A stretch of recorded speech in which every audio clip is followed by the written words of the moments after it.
Alors, dans cette question C, on nous parle de SEV, vect AB, vect CD, et on nous demande s'ils sont supplémentaires dans E. Alors, quelle stratégie allons-nous utiliser? Le plus simple, quand il s'agit de supplémentaires, si c'est possible, c'est de faire la concaténation des bases. Et pour concaténer des bases, n'oubliez pas qu'il faut d'abord trouver des bases. Donc, notre objectif, déterminer une base de chacun de ces SEV et utiliser le théorème de concaténation. Je vous rappelle qu'il n'y a pas d'automatisme. C'est pas parce que vous voyez AB dans vect AB que vous avez une base. Il se peut que la famille AB ne soit pas libre, auquel cas il faudra réduire. Donc voilà, c'est pas quelque chose de compliqué, mais comme d'habitude dans l'algèbre, il y a eu beaucoup de choses à apprendre au cours de ce semestre. Donc vous pourriez parfois oublier des évidences. Donc c'est parti.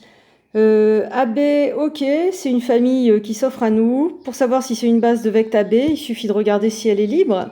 Et ça se fait bien.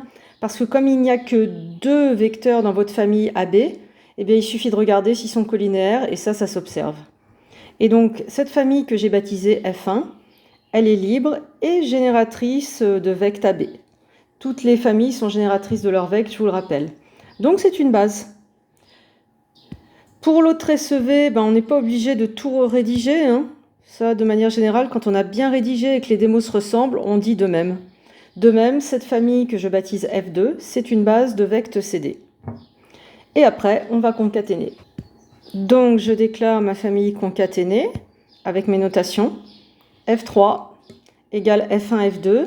Et qu'est-ce qu'on veut? Je vous rappelle l'objectif. On se demande si cette famille F3 est une base de notre espace usuel E. Donc, est-ce que c'est une famille de E libre maximale? Et là, normalement, il y a tout de suite quelque chose qui doit vous sauter aux yeux, c'est que le cardinal ne va pas. Cardinal de F3, c'est 4. Dans la famille concaténée F1, F2, il y a 4 polynômes A, B, C, D. Et 4, c'est pas dim E, c'est trop grand. Ainsi, c'est pas une base, terminée. Les bases, elles ont toutes le même cardinal, c'est la dimension de E. Et donc, ils ne sont pas supplémentaires, et on cite le théorème d'après le théorème de concaténation des bases. Toujours citer le théorème utilisé quand il a un nom. Et je vous propose de nous retrouver dans une autre vidéo pour la question suivante, où on va déterminer une intersection. On en profitera pour revoir la méthodologie des intersections. À tout de suite.